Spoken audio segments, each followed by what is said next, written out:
എല്ലാവർക്കും secretariat assistant എക്സാമിന്റെ ആദ്യത്തെ ക്ലാസ്സിലേക്ക് സ്വാഗതം. അപ്പൊ ഇതൊരു ഇൻട്രോ ക്ലാസ് ആണ്, നമ്മുടെ ഫസ്റ്റ് ക്ലാസ് ആണിത്. അപ്പം നമുക്ക് 3 സ്റ്റേജസ് ആണ് എക്സാമിനുള്ളത്: പ്രിലിംസ്, മെയിൻസ്, ഇന്റർവ്യൂ.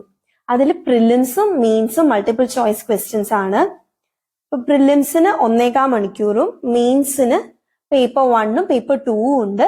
രണ്ടിനും 100 മാർക്ക് വീതം വെച്ചാണ് 1.5 മണിക്കൂറാണ് ടൈം. പേപ്പർ 1ന് 1.5 hours, പേപ്പർ 2ന് 1.5 hours. ഓക്കെ. പിന്നെ ഇന്റർവ്യൂവിന് 20 മാർക്സ്. നമുക്ക് ആദ്യം പേപ്പർ 2ന്റെ ക്ലാസ് ആണ് നമ്മൾ സ്റ്റാർട്ട് ചെയ്യുക. ഇപ്പൊ പേപ്പർ 2ന് 100 മാർക്കാണ് ഉള്ളത്. നമ്മൾ നേരത്തെ പറഞ്ഞ പോലെ 100 മാർക്സ് ആണുള്ളത്.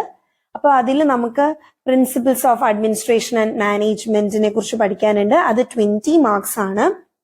അടുത്തത് കോൺസ്റ്റിറ്റ്യൂഷൻ ഓഫ് ഇന്ത്യയെ കുറിച്ച് പഠിക്കാനുണ്ട്. അതും 20 മാർക്സ്. പിന്നെ കേരള എക്കണോമിയെ കുറിച്ച് പഠിക്കാനുണ്ട്. അത് 30 മാർക്സ് ആണ്.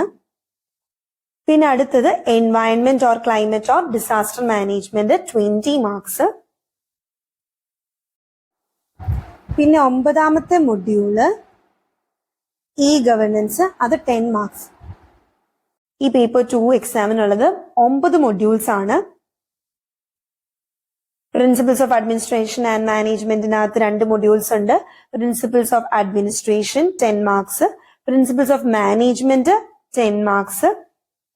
പിന്നെ കോൺസ്റ്റിറ്റ്യൂഷനകത്ത് 2 മൊഡ്യൂൾസ് ഉണ്ട്. Constitutional structure 12 marks, central state relations under constitution 8 mark.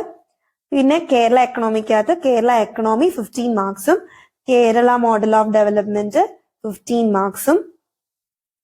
പിന്നെ അടുത്തത് മൊഡ്യൂൾ 7 എൻവയൺമെന്റ് ഓർ ക്ലൈമറ്റിനെ കുറിച്ച് 10 മാർക്സും ഡിസാസ്റ്റർ മാനേജ്മെന്റ് 10 മാർക്സ്. പിന്നെ 9ാമത്തെ മൊഡ്യൂളായിട്ട് നമുക്ക് ഇ ഗവേണൻസ് ആണുള്ളത്. അതും 10 മാർക്സ് ആണ്. അങ്ങനെ ടോട്ടൽ 100 മാർക്സ് ആണ് പേപ്പർ 2ന് നമുക്ക് പഠിക്കാനുള്ളത്.